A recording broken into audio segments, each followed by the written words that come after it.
Global policymakers, ministers, and military leaders are gathering in Germany for the 61st Munich Security Conference to address the world's most pressing security concerns. Global security challenges, democracy resilience, and climate security are high up on the agenda.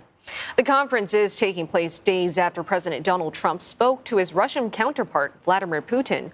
Ukrainian President Volodymyr Zelensky is expected to meet with U.S. Vice President J.D. Vance on the sidelines of the conference, as concerns mount in Kyiv and among its European allies that the Ukraine war will be settled over their heads. Meanwhile, top diplomats from the U.S., Japan, and South Korea are also scheduled to hold trilateral talks to boost cooperation on the margins of the convention, in what would be the first of such meetings since the start of the second Trump administration. And for more insight, I'm joined by Michael Froman, president of the Council of Foreign Relations and a former U.S. trade representative. He joins us live from Munich. Now, Michael, the MSC is coming at a time when Trump has just ordered his economics team to come up with a plan for reciprocal tariffs on every country that taxes U.S. imports. So how will this affect what's being discussed for the next few days? Well, Grace, first of all, I think Ukraine will be front and center here at the conference. As you said, as President Zelensky is here, we'll be meeting with Vice President Vance. But certainly President Trump's announcement of a reciprocal trade plan was going to get everybody's attention. You know, it's the beginning of a process. He's laid out a 6-month process to look country by country of where we have trade deficits and where there are uneven tariffs but on our products going to those countries versus their products coming to our country. I think like a lot of what President Trump does, it may be unconventional, but there's an element of truth or something serious that needs to be taken into account. And the issues around particularly China and India operating under developing country status under the WTO, which means that they don't necessarily have the same obligations as other countries. That's been a long-standing dispute, and this is one way of getting the attention of those countries and others about making sure that there's a level playing field between the U.S. and its trading partners. No matter how he expresses, as you mentioned, that Trump's method of hardline trade policies does seem to have weight and some evidence. But these strict tariffs, are they really going to benefit the U.S. in the long term? Well, look, it depends on how they're used. If they're used as leverage to get countries to come to the table and resolve outstanding issues, which seems to be their primary utility, we've seen that with Canada, Mexico, Colombia, et cetera, then hopefully they don't get necessarily imposed, but they get to be the part of the solution, not part of the problem. If they actually get imposed, of course, they will raise costs for consumers and end users. But I think what the Trump administration's strategy is to demonstrate that we want to create a level playing field. And so if we're facing a 10% tariff on our auto exports to Europe, and they're only facing a 2.5% tariff on their exports to the United States, is that a sustainable solution? And why don't we find a way of addressing that? Right. So equality. But at the same time, Trump slashed USAID. And some observers are saying that this may affect Washington's soft power. What's your opinion on that?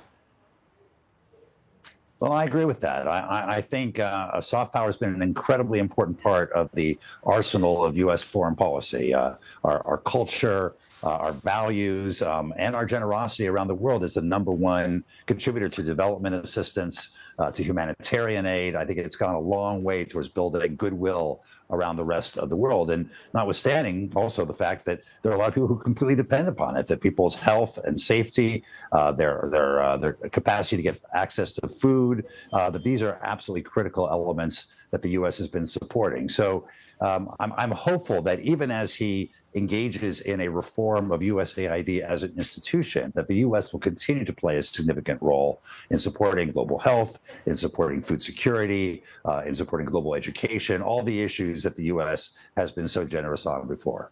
Exactly. And that's what's going to be discussed at the MSC this year around trying to boost generosity, as a matter of fact, trying to achieve international security. And the world is seeing so many security challenges. What's Washington's biggest priority? You mentioned Ukraine for a while, so tell us a bit more as to how the Trump administration is trying to bring up more military aid, what the conditions are, and how it will go looking forward. Well, there's a little bit of uncertainty right now. The president spoke with President Putin earlier this week, announced the beginning of conversations, a meeting potentially in Saudi Arabia. Secretary Hegseth gave some remarks at NATO earlier this week, saying U.S. troops on the ground in Ukraine would not be part of the solution. Vice President Vance yesterday walked that back a bit and said, well, it depends on whether President Putin comes to the table and is willing to negotiate with Kyiv. So I think we're waiting to see exactly what the policy of the administration is. Who's going to maintain Ukraine's security over the long run? Is there NATO membership as part of that or not? And if there isn't, what role will the U.S. play in providing economic support, military support, and what role will Europe play? Will they step up necessarily to fill the gap that the U.S. might otherwise fill? And many say that the MSC is a great chance for countries to really prioritize what needs to be put at stake. So what should allies of the U.S. bring to the table to ensure peace and security and at the same time maintain good ties with Washington? And is Washington's security worth paying for? Well, look, I think what the Trump administration has done is put a number of very important issues on the table, whether it's reaching peace in the Ukraine war, addressing the issues in the Middle East, rebalancing the relationship with China, dealing with a number of other issues, Arctic security, et cetera. And I think the challenge will be for our allies and partners around the world to take those issues seriously, not always what the president says literally about how he wants to go about doing it, but to take the issues seriously and come to the table with ideas about how they can work with the United States on those issues. I think the administration will be open to those ideas, but they should come forward with their own sort of proposals of how they can work with the United States to address those legitimate concerns. Hoping to see such groundbreaking developments soon. Thank you. That was Michael Froman, president of the Council of Foreign Relations and a former U.S. Trade Representative, joining us live from Munich.